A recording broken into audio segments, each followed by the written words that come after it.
देश के पहले सीडीएस जनरल बिपिन रावत की अस्थियां आज हरिद्वार में प्रवाहित की जाएंगी। रक्षा राज्य मंत्री अजय भट्ट भी मौजूद रहेंगे।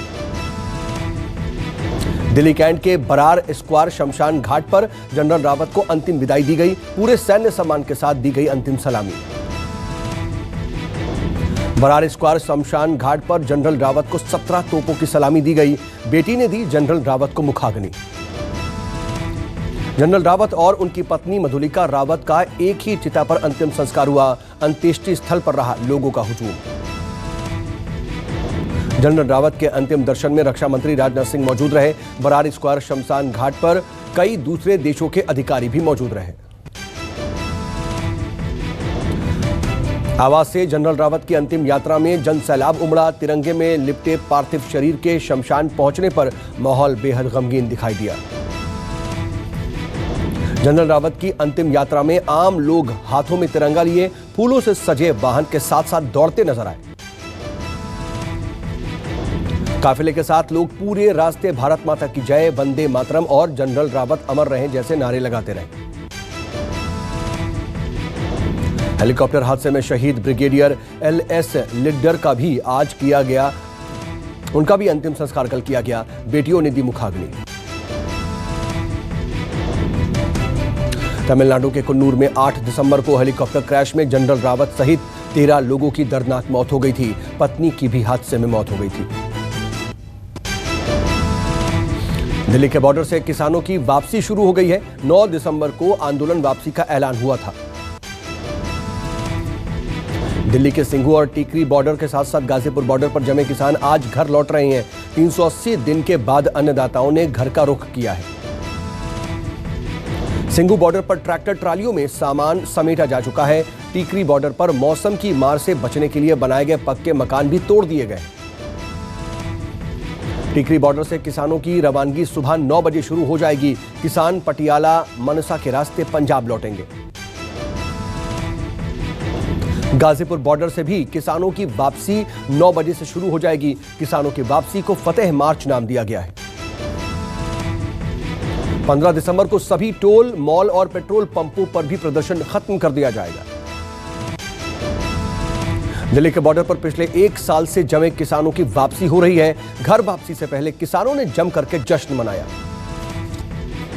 दिल्ली के बॉर्डरों पर विदाई की रात एक ओर जीत का जश्न दिखाई दिया तो वहीं दूसरी ओर एक दूसरे से बिछड़ने की मायूसी भी नजर आई। अपनी मांगों को लेकर के दिल्ली बॉर्डर पर जमे किसान इसे दूसरा घर समझने लगे थे। घर वापसी से पहले वाली रात किसानों का जोश हाई दिखाई दिया। कृषि कानून वापसी सहित तमाम मांगे पूरी होने से किसान बेहद खुश हैं। हालांकि इस दौरान अपने सैकड़ों सहयोगियों की मौत का उन्हें मलाल भी है। टीकरी बॉर्डर पर हाईवे 44 पर बने किसानों के मकानों की ईंटें किसान आंदोलन में मारे गए किसानों के बनाए जाने वाले स्मारक में इस्तेमाल की जाएंगी। कृषि कानून पर किसानों की जीत का जश्न यूपी से पंजाब तक मना। किसानों की विजय वापसी पर कई जगहों पर जोरदार स्वागत की तैयारी। दिल्ली बॉर्डर से लौटने वाले किसानों का पंजाब सरकार स्वागत करेगी। पंजाब के मुख्यमंत्री चरणजीत सिंह चन्नी ने इस बात का ऐलान किया। सीएम चन्नी ने कहा कि किसानों की जीत देशवासियों की जीत है। किसानों की एकता ने मोदी सरकार को काला कानून लेने पर वापस बाध्य कर दिया। आज यूपी के बलरामपुर आएंगे प्रधानमंत्री मोदी। 40 साल से अटकी सरयू नहर राष्ट्रीय परियोजना का उद्घाटन करेंगे। बहराइच श्रावस्ती से होकर के गोरखपुर तक जाने वाली नहर 318 किलोमीटर लंबी है। 9,800 करोड़ रुपए की लागत आई। परियोजना से तकरीबन 14 लाख हेक्टेयर जमीन को सिंचाई के लिए मिलेगा पानी और करीब 29 लाख किसानों को सीधा फायदा पहुंचेगा।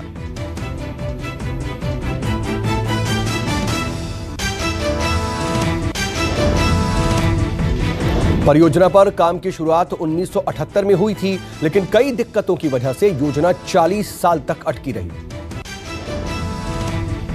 इस परियोजना में 5 नदियों घाघरा, सरयू, राप्ती, बाणगंगा एवं रोहिन नदियों को जोड़ा गया है। 9 जिलों को मिलेगा सीधा लाभ।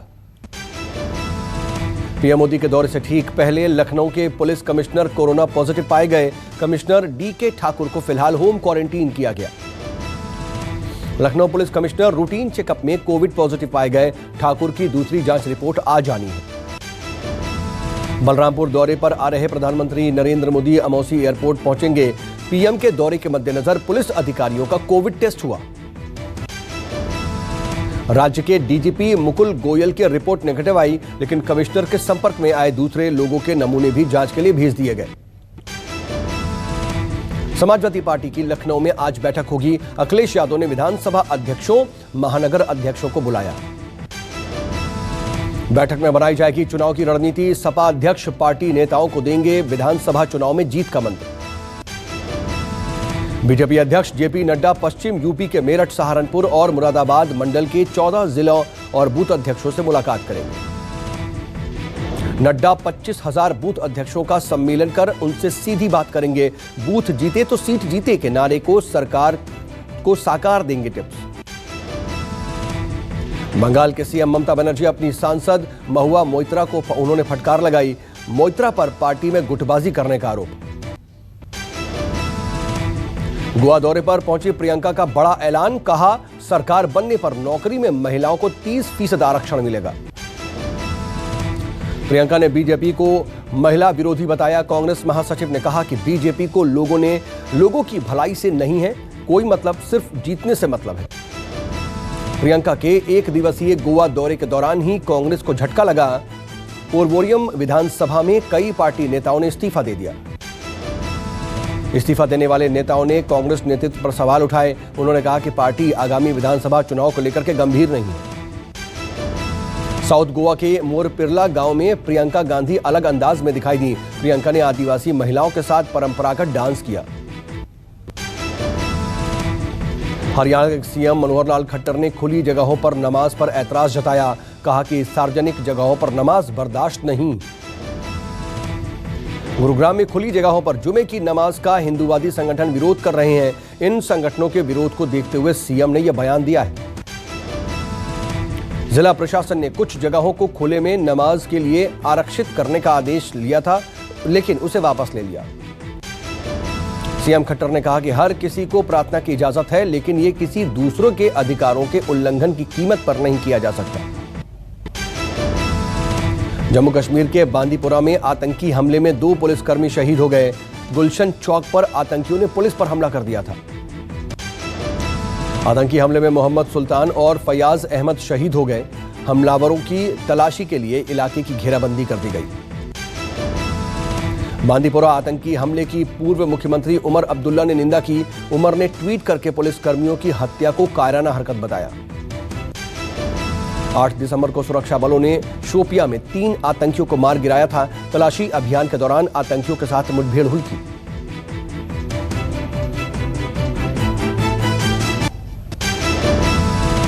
देश में ओमिक्रॉन का खतरा लगातार बढ़ रहा है। कोरोना के नए वेरिएंट का अब तक 32 मामला सामने आ चुका है।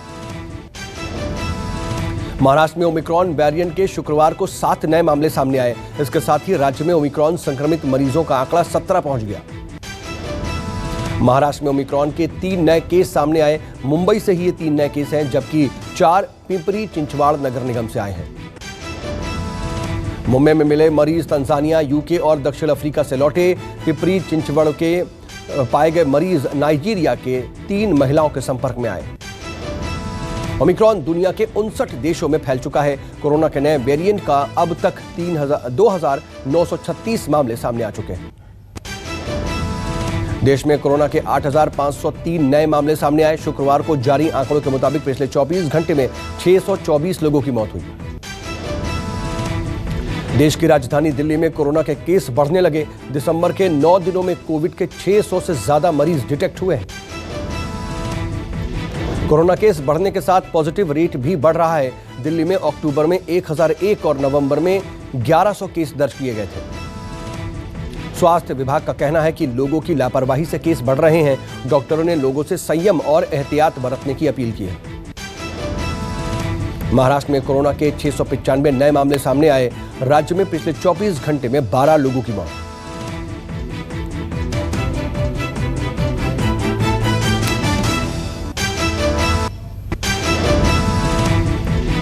भारतीय ट्रेनों में जल्द ही बड़ा बदलाव नजर आ सकता है। रेलवे प्रीमियम ट्रेनों में ट्रेन होस्टेस की सुविधा शुरू करने जा रही है।